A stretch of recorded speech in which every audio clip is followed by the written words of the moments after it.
Hey guys, this is Andrew for TrendLineses.com. I'm a professional trader for the past 6 years in Hong Kong, and I've been working for several big investment banks like HSBC or Commerzbank. And I've just started to make YouTube videos because, guys, I want to pass the knowledge and I want to share with you my experience about technical analysis, about what is working and what is not working. So if you want to understand the different tools that pro traders are using and the different techniques that exist to make money on the markets, you are in the right place. So today I want to keep talking about those penny stocks. So I want to do PGEN and DDS, which for me are very beautiful targets for the Redditors. Let's get into it.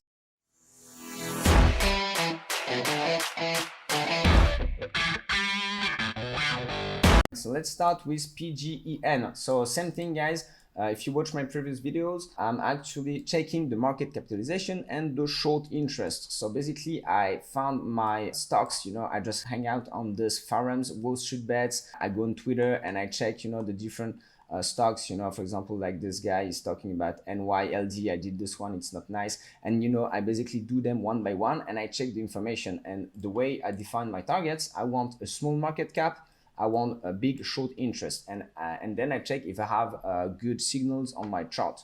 So PGEN, 1.7 billion USD of market capitalization, which is low, and 20% of short interest. It's not that big compared, for example, to DDS that has 77%. But we still have a lot of short interest. For example, AMC, when it started to go much higher, it was 25.30. So it's enough. All right, let's look at the technicals. So this is a daily chart. And you can see that same thing as for every stock that I'm analyzing here. The earnings are look very bad.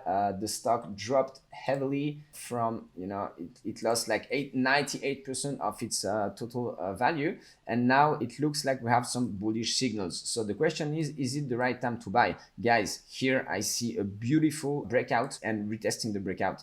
So as you saw on all the different stuff I analyzed, guys, this is the nice situation. You have a breakout, you don't buy it, you wait for the retest, you buy the retest, you put a stop loss just below. And here we almost have a double signal. All right, so if I do this upward sloping trend line, it gives me a buying level around, so for now it's going to be 6, but in mid-March it's going to be 7. So if mid-March the stock comes back to 7, so right now it's trading at 850, guys, it's still a nice level to buy at 50. But if mid-March you see it at 7 or 750, then you have a double support level, this one and this one. So I showed you again, guys, I connect the highs here, all right, and I check if after the breakout there was a nice retest. Here you can see that it has been broken.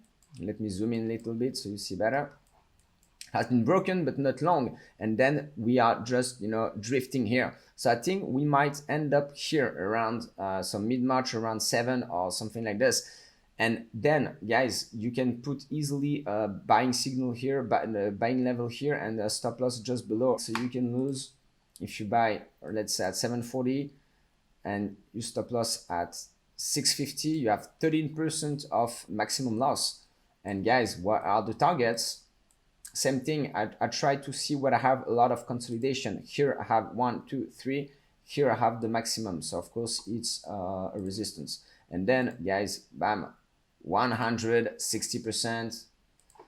And the next one, 800%. Guys, so the risk reward ratios of this stuff is amazing. So if you are looking for this kind of trades, this is a client. This is one where the stock is behaving very well, technically speaking. I think that a lot of hedge funds and professional traders are involved in here, and they're going to help you to maintain this behavior clean for the coming weeks, days, because they're going to all take the same decisions together. That's why a stock is clean, is where when you have enough people that trade in the same way, using the same techniques, that make that the stock price action is actually predictable. All right, guys, so this is a nice client. Let's do the next one. It's a beautiful client as well. So once again, let's go to the earnings. So here the earnings are going higher. Maybe for this reason, it's not a target anymore for the hedge funds. But I mean, to me, it's still better to buy something that has earnings that look good. So let's look at the short interest. DDS 77%. So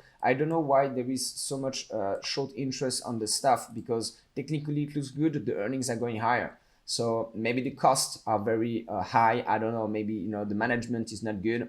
they must have some reasons, all right? Otherwise there wouldn't be that much short interest. So let's kind of, you know, assume that this stock is weak. Otherwise it wouldn't be a target for hedge funds that are shorting it. But what I see is that we can create, they can be a short squeeze. The market cap is very low. Once again, guys, this means that if all the money goes together in it, it's going to be tough for the guys that are shorting it to hold their short position because of the maximum loss they can have on a single strategy. This is how it's working in hedge funds. They cannot lose too much money on one strategy. So if they do, they cut it. All right. Okay, let's go back to the technicals. And so here, guys, downward sloping trend line broken. Okay, so you don't want to buy the breakout. Once again, you wait for the retest, and here, guys, we are retesting it. All right, so around 75. So right now we're at 81, and if you want to even do something more secure, you just do like this and you wait for the crossover. All right, so it might never happen, but guys, we have a lot of stocks. Don't, you know, put your money in a stock where the signals are not perfect. Here, the signal would be perfect if we reach 70 in May, all right? Then you would have a double support level, which makes it like more likely to go higher. And then the resistance level is at 140. So here, as you can see, there is not that much, you know, upside because the maximum price of the stock was not that high. So there is a lot of downside on the other hand, because as you can see, it didn't lose that much. So be very careful, use a tight stop loss on the stuff, guys. It's you know, it's something that can go much lower. If we go to the recent low, it's losing 70%, guys. So just, you know, be careful. Don't put too much money into this if you want to invest. And be very careful, guys. All right, so that's it for me. Coming soon, BLNK and SIG. SIG, I see a beautiful buying signal. So if you guys want to know more about how I do my analysis and about the other stuff that I see in this list, just click on the subscribe button and the like button, so you're gonna be the first to know when I upload anything new, and stay close to shore. I'll see you guys.